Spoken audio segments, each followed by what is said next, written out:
Quelles sont les 50 différences entre les Asperger et les neurotypiques?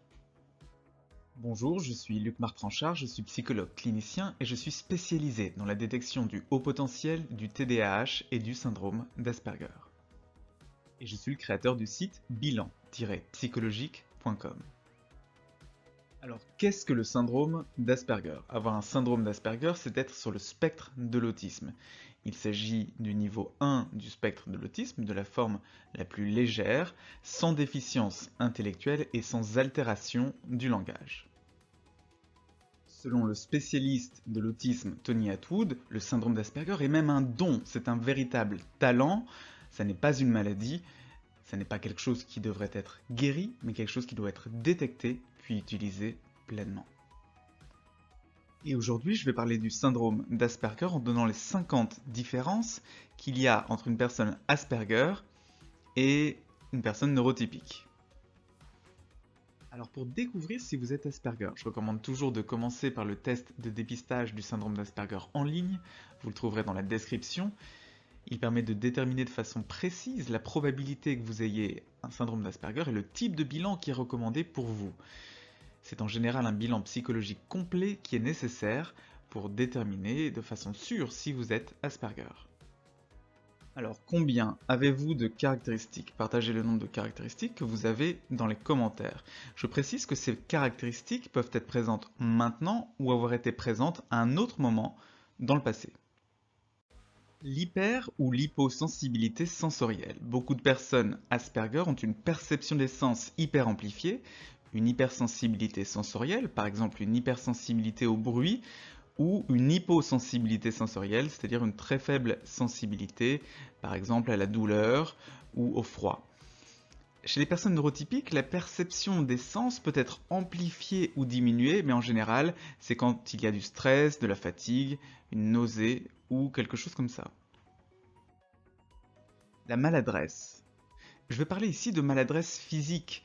Beaucoup de personnes Asperger sont maladroites physiquement, elles trébuchent souvent, elles renversent des objets, elles se cognent souvent, alors que chez les personnes neurotypiques, généralement, il n'y a pas de maladresse physique excessive. Les routines. Chez les personnes Asperger, les événements imprévus et hors de la routine peuvent créer une anxiété qui peut être paralysante. Alors que chez les personnes neurotypiques, les événements imprévus peuvent créer de l'anxiété, mais cette anxiété peut être stimulante et elle est rarement excessive. La résistance au changement. Beaucoup de personnes Asperger ont du mal avec les changements, même les petits changements, qui peuvent créer une détresse. Ainsi, un enfant Asperger peut se sentir extrêmement angoissé si sa mère prend un chemin différent d'habitude pour aller à l'école ou lui sert à manger quelque chose de nouveau. Chez les personnes neurotypiques, il y a généralement une assez bonne capacité à gérer les changements. La difficulté à se faire des amis. Beaucoup de personnes Asperger ont une difficulté ou un manque d'intérêt pour se faire des amis et pour maintenir leurs amitiés. Les personnes neurotypiques, à l'inverse, ont une assez bonne capacité généralement à créer et à maintenir des amitiés. Le contact visuel. Alors on a souvent cette idée que les personnes Asperger ont du mal à regarder les autres dans les yeux. En fait, on retrouve souvent une particularité dans le contact oculaire, que ce soit une difficulté à regarder les autres dans les yeux ou un regard intense et fixe. Chez les personnes neurotypiques, il y a une meilleure capacité à regarder les autres dans les yeux la plupart du temps. Les mouvements répétitifs. Chez les personnes Asperger, on retrouve souvent des mouvements répétitifs du corps, comme le fait de se balancer, ou des mains. Les personnes neurotypiques ont rarement des mouvements stéréotypés. Le langage répétitif. Il y a souvent dans le syndrome d'Asperger une tendance à répéter ce que disent les autres, comme en écho, ou à répéter d'autres choses.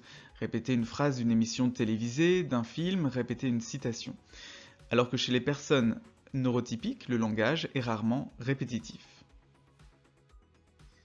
Les détails et le global. Dans le syndrome d'Asperger, les détails, par exemple les détails d'une image, sont vus avant le global. Alors que chez les personnes neurotypiques, le global, l'ensemble, notamment l'ensemble de l'image, est vu avant les détails. La mémoire visuelle. Certaines personnes Asperger ont une mémoire photographique extrêmement développée, extrêmement précise, des détails sans qu'il y ait de perte d'informations dans le temps. Par exemple, se souvenir toute la vie des numéros de téléphone qu'ils ont composés. Alors que chez les personnes neurotypiques, il s'agit plutôt d'une mémoire globale, d'une mémoire de l'ensemble des informations, et il y a une perte des détails dans le temps. La communication. Dans le syndrome d'Asperger, la principale motivation de la communication est de donner une information.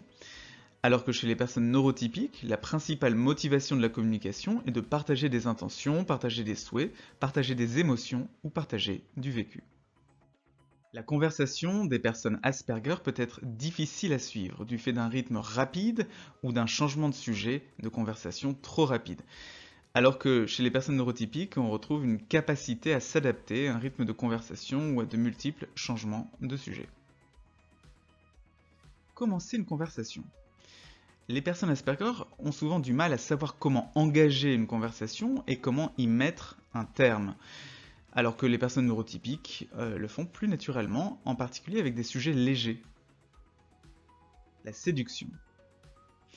Pour une personne Asperger, savoir comment flirter, comment séduire et comment faire des compliments peut ne pas aller de soi. Alors que chez les personnes neurotypiques, il y a une capacité plus naturelle à flatter et à séduire. L'intérêt de leur interlocuteur. Beaucoup de personnes Asperger ont une difficulté à savoir si leur interlocuteur s'intéresse ou pas à ce qu'ils sont en train de dire. Alors que les personnes neurotypiques ont généralement cette capacité à identifier si leur interlocuteur s'ennuie ou s'intéresse à ce qu'ils sont en train de dire. La maladresse verbale. Alors j'ai parlé tout à l'heure de maladresse physique, mais chez un certain nombre de personnes Asperger, on retrouve aussi une maladresse verbale, un manque de tact, une difficulté à être bon diplomate et une tendance à blesser ou à choquer d'autres personnes. Chez les personnes neurotypiques, il n'y a généralement pas de maladresse verbale excessive. Les messages non verbaux. Les personnes Asperger peuvent avoir du mal à décoder le langage non verbal, ce qui est dit avec les gestes, ce qui est dit avec l'expression du visage, ce qui est dit avec les mains, alors que les personnes neurotypiques ont généralement une facilité à comprendre les messages non verbaux des autres. Le double sens. Pour les personnes Asperger, comprendre le double sens des mots, des phrases ou des expressions peut être difficile. Ils ont une tendance à prendre tout au sens littéral. Alors que les personnes neurotypiques savent utiliser les expressions à double sens et ils le font fréquemment. L'ironie. Alors avec l'ironie, on est assez proche de ce que je viens de dire sur le double sens. Les personnes Asperger ont souvent une difficulté à comprendre l'ironie, alors que les personnes neurotypiques utilisent fréquemment l'ironie pour blaguer ou pour communiquer. Elles vont dire quel succès pour parler d'un échec complet. La solitude.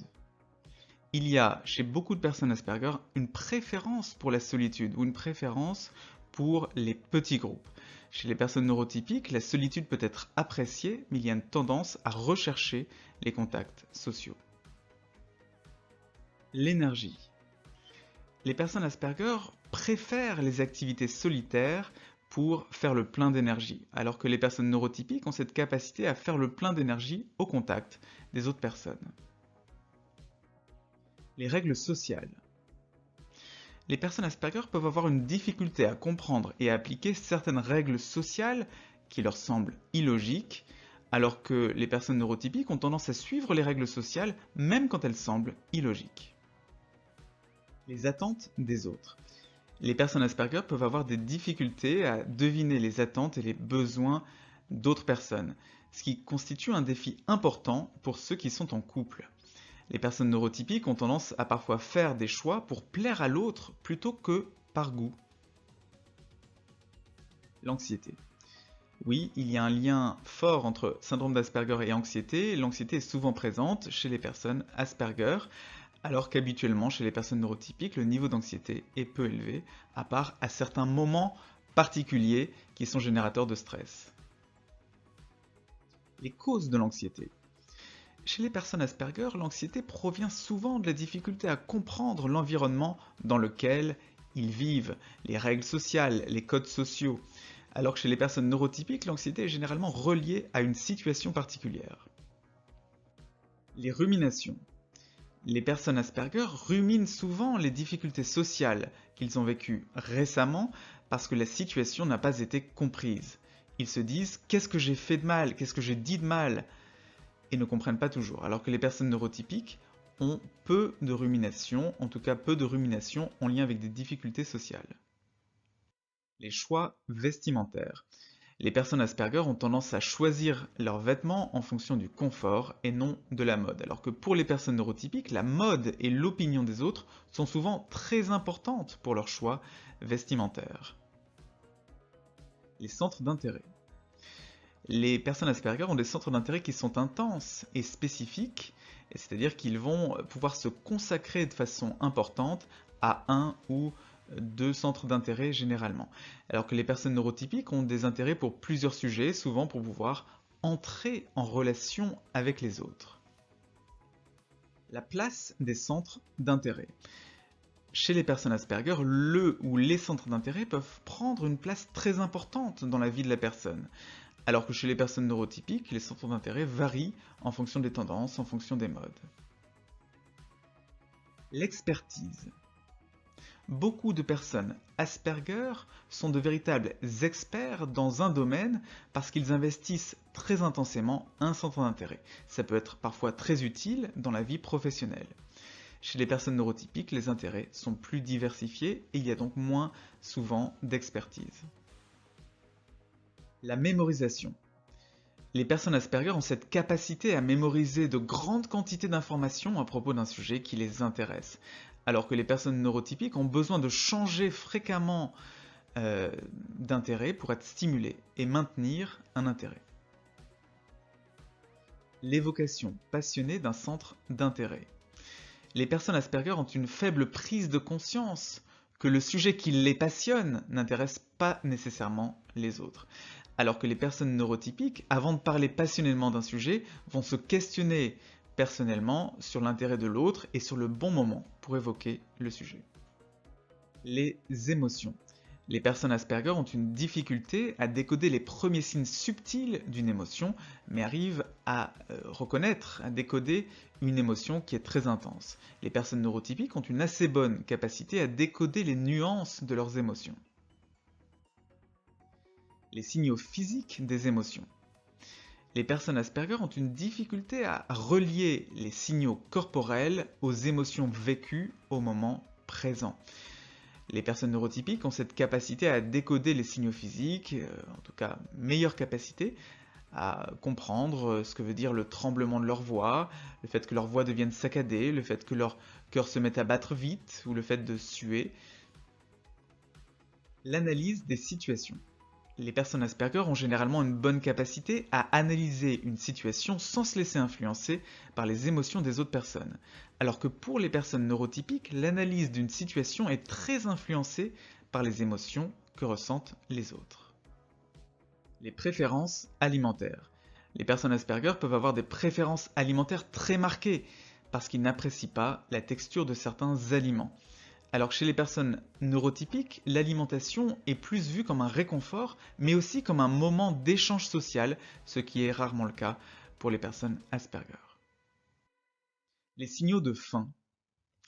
Dans le syndrome d'Asperger, les signaux de faim, de soif et de satiété sont souvent mal perçus dans le corps.